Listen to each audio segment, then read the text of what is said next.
I didn't know he had become a great writer. Whatever you say, Evan. And I would do anything for my best friend, seriously. He's the only one I would trust more with my life. At night I slept 2 hours at most, but the novel was going very well, while the work allowed us to be more serene to buy the necessary goods, make the house payment and pay taxes. And so it was. My friend gave me so much hope, like a regenerating sap, that allowed me not to feel too tired. So I finished my novel.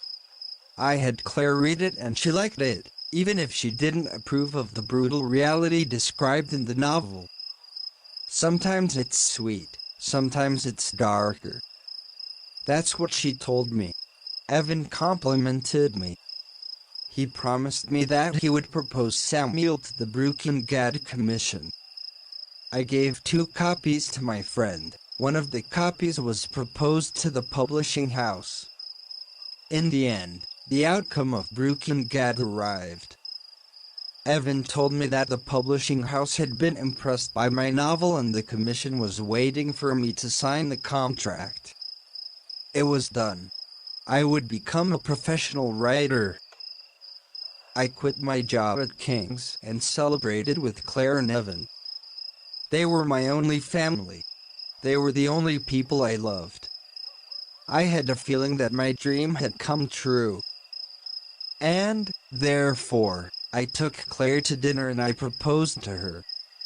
She seemed happy, but Evan was falling in love with her. In fact, he owned the key to my destiny. You are excited. What's happening?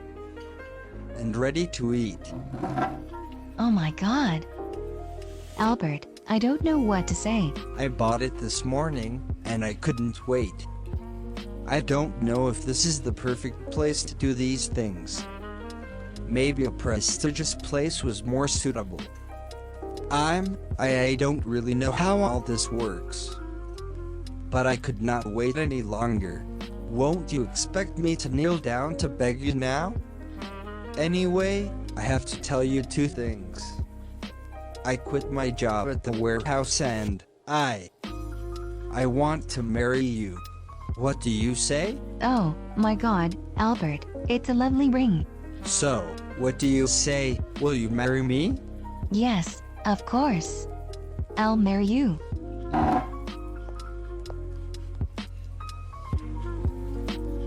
I love you, Claire.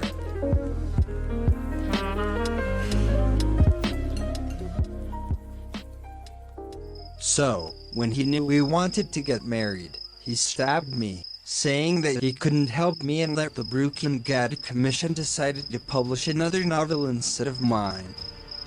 After the marriage proposal, relationship with Claire was colder. I knew that Samuel's refusal would make things worse. And so it was. Claire said she didn't love me anymore and left home. Claire. When I decided to go and see her for clarification, I secretly saw Evan and Claire kissing with my own eyes. It was over.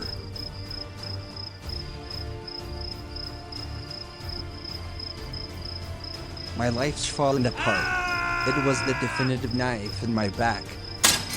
He stole my life. My best friend became my worst enemy. I had no one. I was alone with my pain. I was lost. I drowned my thoughts with alcohol and antidepressants. I wanted to hurt myself.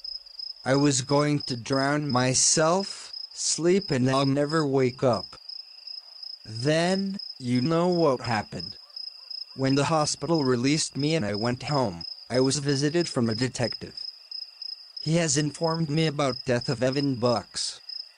He was beheaded in his bed. He's assassinated by a mysterious archer.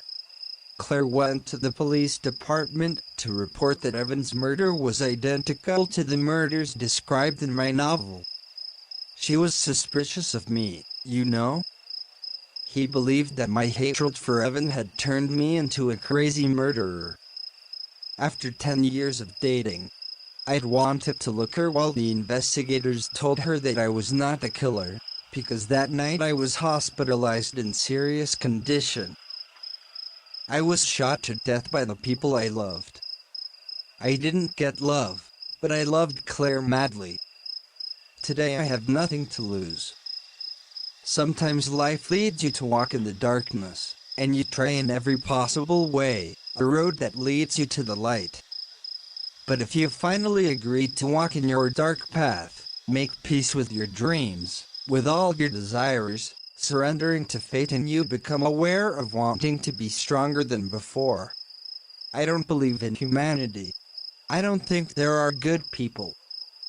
But I am curious about who you are.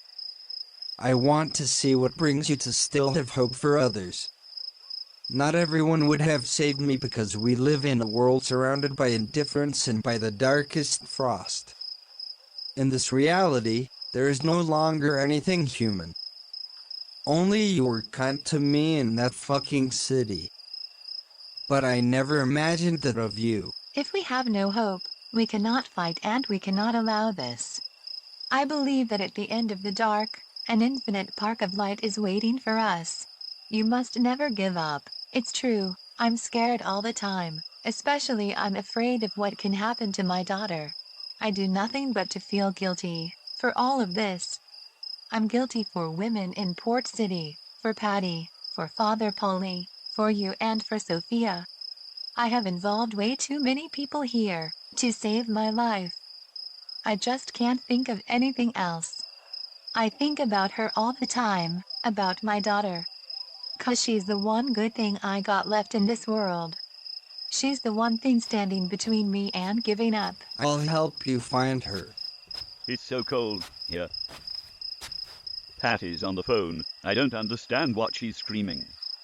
Talk to her. Patty. They killed Mike. My baby's father, my husband, is dead. It was Joe Masiello. Jason warned me late and I couldn't save poor Mike. How am I going to do with my son now? How can I going to him and tell him that his dad is gone because of me, because of your trouble? So how will I do this? But right now, I'm done with this. That's enough. I can't keep it up.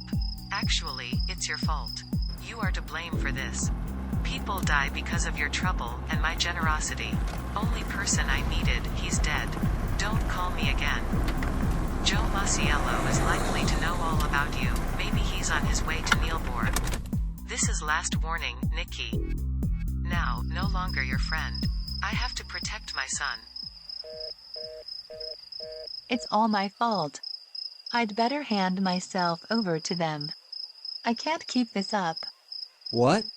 You can't do that. Think of Sophia. It's pointless. This is inevitable. Patty believes Joe Masiello knows about my refuge. Her husband knew I was hiding here in Neilbour, clearly. He could be here any minute. Before, you mentioned you must never give up. But we don't escape late at night, wandering around not knowing where to go. Because of this it would be better I hand myself over to them. I would spare your life. Don't talk rubbish. The Lord will help us. If you'll surrender right now, every sacrifice we've made for you and your daughter will have been in vain. I advise you to rest. Tomorrow we'll figure out a way to make it work, and I doubt that this thug can find the right way to get here, in this desolate countryside, in the middle of the night. And he isn't allowed use of the internet either. You should rest while you can. I'll be careful. If I hear unusual anything come or someone approaching my land, I know where to hide the girl. Don't worry.